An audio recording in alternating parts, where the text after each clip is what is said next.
गौतम बुद्ध नगर, नोएडा में किसान आंदोलन और उग्र हो गया है, जब उनके नेता और कई अन्य किसानों को पुलिस ने गिरफ्तार कर लिया। प्रदर्शनकारी 2013 भूमि अधिग्रहण, पुनर्वास और पुनर्स्थापन अधिनियम, भूमि अधिग्रहण कानून के पूर्ण क्रियान्वयन, उचित मुआवजे और 10% विकसित प्लॉट की मांग कर रहे हैं। किसानों का कहना है कि प्रशासन उनकी मांगों को बार बार अनदेखा कर रहा है। अब गिरफ्तारियों ने उनके गुस्से को और बढ़ा दिया है। प्रदर्शनकारी इसे अपनी आवाज दबाने का प्रयास मान रहे हैं। ग्रेटर नोएडा में भारी संख्या में किसान जुटे हैं, जिनके प्रदर्शन के कारण यातायात प्रभावित हुआ है और क्षेत्र में तनावपूर्ण स्थिति बनी हुई है। देखिए हिंद फोकस न्यूज की विशेष रिपोर्ट। जय हिंद दोस्तों, वंदे मातरम। मैं सोनू नागर और आप देख रहे हैं हिंद फोकस न्यूज। इस समय मैं परी चौक के पास में हूँ। ये ग्रेटर नोएडा और ये नोएडा एक्सप्रेसवे है, यहाँ से गुजरता हुआ 0 पॉइंट इस जगह को कहते हैं। यहाँ ऊपर यमुना एक्सप्रेसवे लगता है। यहाँ आज हजारों की संख्या में किसानों की जो भीड़ लगी हुई है, क्यों लगी हुई है, क्या परेशानी है, सारी बातें आप तक पहुंचाऊंगा। किसानों के बीच जाकर भी बात करेंगे। कल जो गिरफ्तारी हुई है, किसान नेताओं की गिरफ्तारी पुलिस द्वारा 4-5 बसें भरकर वहां से अलग किया गया। कुछ किसान नेताओं को अभी भी लूकसर स्थित कारागार में रखा गया है।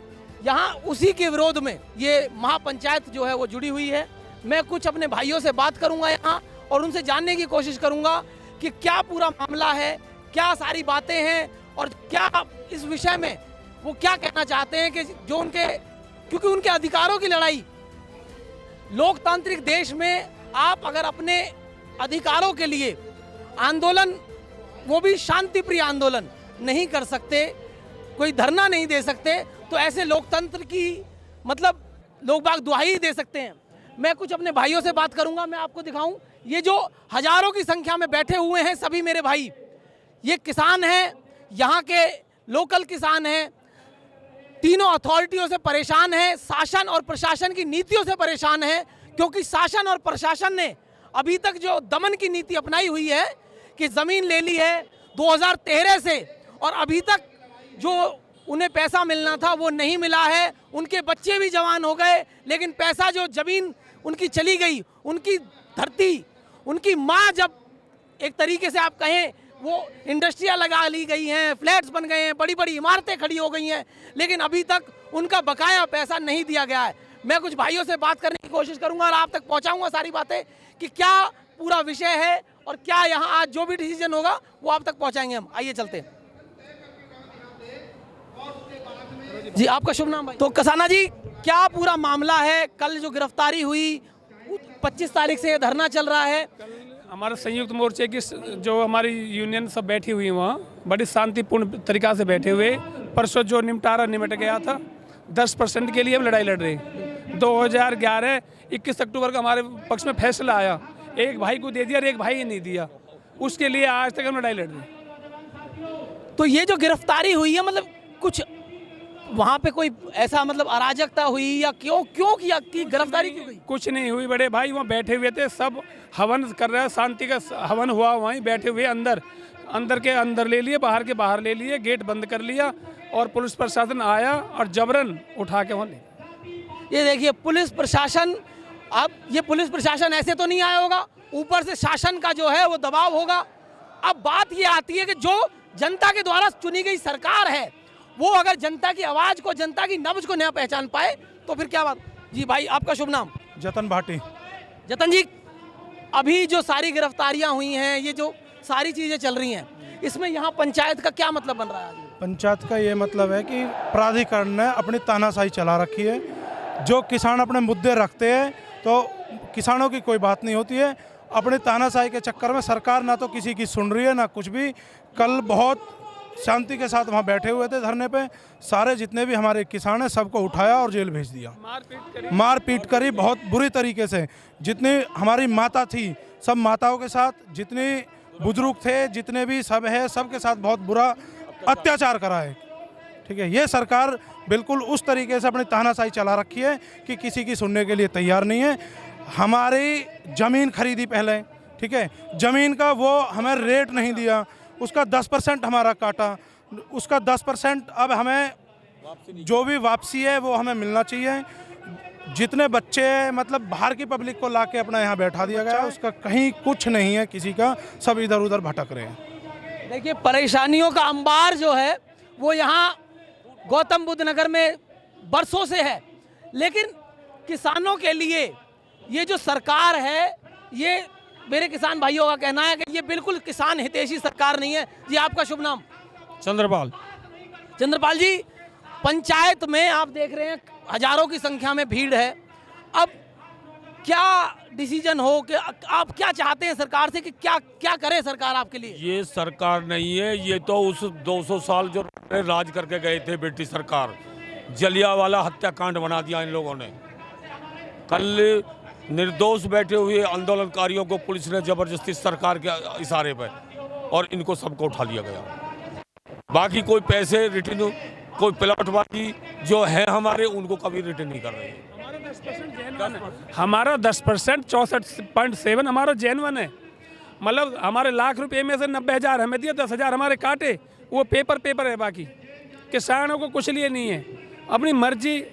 मैं तो ऑथोरिटी के लिए कहूँगा ज़्यादा कि ऑथोरिटी के जो सारे अधिकारी सब भ्रष्ट।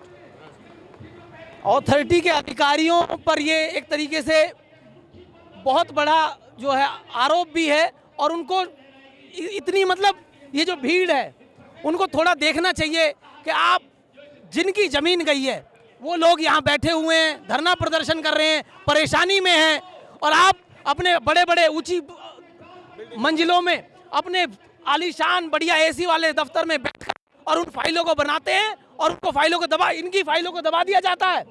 एक भाई को 10% दे दिया, एक भाई को दिया ही नहीं। जो भाई कोर्ट चला गया, कोर्ट में प्रशासन क्या नाम ऑथोरिटी ने भेजा, ऑथोरिटी ने हाई कोर्ट भेजा। अब कहते हैं जो कोर्ट गया उसे देंगे, जो कोर्ट नहीं गया उसे देंगे ही नहीं।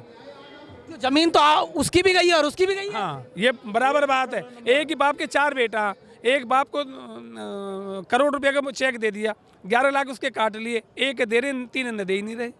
लेकिन एक आदमी को मिलेगा, 3 ने मिलेगा ही नहीं। तो आज ये जो सारी नीतियां हैं, किस तरीके की नीतियां आप देख रहे हैं, जैसा मेरे भाई बता रहे हैं कि मतलब ऐसा कैसे भेदभाव हो सकता है अथॉरिटी के लिए और शासन प्रशासन दोनों की गलती मैं यहाँ समझूंगा। बता दूं क्योंकि गौतम बुद्ध नगर में लगभग निचले स्तर से और एमपी स्तर तक बीजेपी का ही शासन है, और इसका मतलब यहाँ से वोटें तो जा रही हैं बीजेपी को। अब शासन का जो दायित्व है यहाँ के किसानों के लिए, यहाँ की जनता के लिए, वो दायित्व कहीं ना कहीं जो गवर्नमेंट है इस समय, करंट गवर्नमेंट, प्रदेश की भी और देश की भी, दोनों ही गवर्नमेंट यहाँ के किसानों को एक तरीके से निगलेक्ट कर रही है। मैं और अपने भाइयों से बात करूंगा। आप सभी का बहुत बहुत धन्यवाद। मैं और जुड़ता हूँ अपने भाइयों से। आ जाइए। अभी मेरे साथ मेरे कुछ युवा भाई हैं और मैं इनसे जानने की कोशिश करूंगा कि क्यों आए हैं, क्या परेशानियां हैं। भैया आपका शुभ नाम? मोहित भाटी भाई। अभी आप जब यहाँ इकट्ठे हुए हैं महापंचायत में, क्या रीजन है, क्या मतलब युवा हैं आप सभी, तो क्या परेशानी हुई है आप थोड़ा सा बता सकते? भाई परेशानी बहुत है, कल गिरफ्तारी हुई है हमारे भाई की, वे नहीं आए अभी, बहुत ज़्यादा परेशानी है भाई। ये जो 6% के प्लॉट दिए हैं इसमें ऑथोरिटी ने सिर्फ 6% दिया है, बाकी 4% जो बच रहा है ऑथोरिटी अपनी मनमानी कर रही है, अपनी तानाशाही कर रही है। इसमें अखिलेश की सरकार आई, मायावती की सरकार आई, अब योगी बाबा की सरकार भी आई है, लेकिन इसमें कोई सॉल्यूशन नहीं है। किसान दर दर की ठोकरें खा रहा है इसमें, और अथॉरिटी नहीं सुनने को कोई काम नहीं कर रही है इसमें। देखिए शासन और प्रशासन दोनों की यहाँ मिली भगत से ये सभी मेरे भाई जितने मैं वहाँ दिखाना चाहूँगा, ये जो भीड़ लगी हुई है सारी, ये इसीलिए है क्योंकि दमन की नीति अपनाई हुई है सरकार ने, प्रशासन ने। किसानों के खिलाफ जो दमन की नीति अपनाई हुई है, 2009 से जो मुआवजा मिला था उसमें से सारी चीजें चलते चलते अभी मेरे भाई ने बताया मायावती की सरकार आ गई, अखिलेश की सरकार आ गई, योगी बाबा की दूसरी बार सरकार आ गई, लेकिन कंडीशन यहाँ के किसानों की जस की तस है।